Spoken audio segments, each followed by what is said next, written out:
بسم الله الرحمن الرحيم. السلام عليكم. ازيكم؟ كل سنه وانتم طيبين يا حبايبي. بعمل النهارده الفطار بتاعنا. عملنا لحمه يومين اتنين، واللحمه والله جوه اهو، الرقاق اهو، الرقاق بلحمه اهو ومكرونه بشاميل. فانا قلت النهارده من نفسي يا حبايبي اكل اكله حرشه. عشان ايه؟ تعبت النهارده من السمن كتير اللي اتعمل.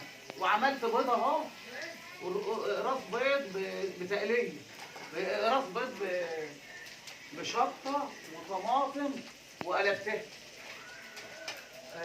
دي الصينيه بتاعتي انا يا حبايبي. هم خدوا اكلهم جوه، وده الاكل بتاعنا. ويا رب يعجبكم بقى عمايلنا. اشوف الاكل ايه يا حبايبي. عامله ملوخيه من امبارح وفول وعملت بيض راس بص. وده بابا غنوج، بابا غنوج اهو يا حبايبي، وعليه طحين. وابني جاب طعميه من بره اهي، ادوني 3.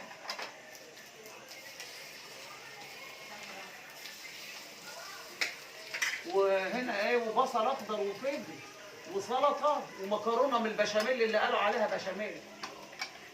ودي الطعميه.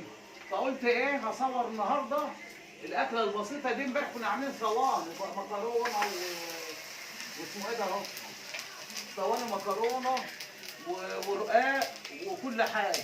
وهنا كوبايه سوب اهي، العيال جايبينها لي. ده يعني فطاري انا اهو، اوريكم كويس اهو. فطار الست العجوز. بفطر لوحدي عشان رجليا بتوجعني، ما بقدرش انزل اقعد على الطبليه. فقلت ايه، هرص كده وافرجكم عليه. وده البيض بتقليه اهو.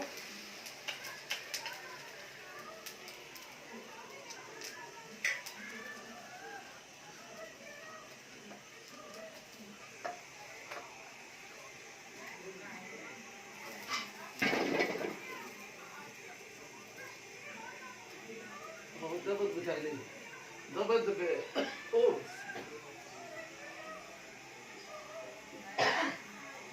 هقمر العيش بقى اهو بس وده الاكل اهو. اتفضلوا معانا الاكل بتاعنا اهو.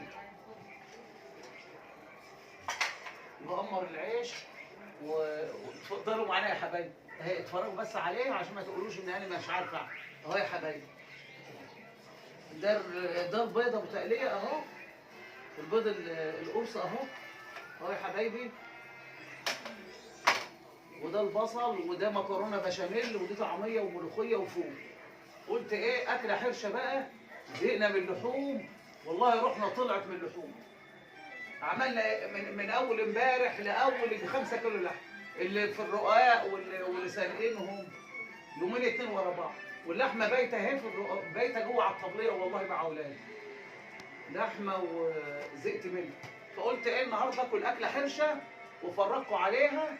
بيض، وابني مقطع الطماطم والشطه وبرش عليها واعملها. ده قرص بيض وبيض بلدي، والسلطه اهي، والبصل والملوخيه والفول والطعميه.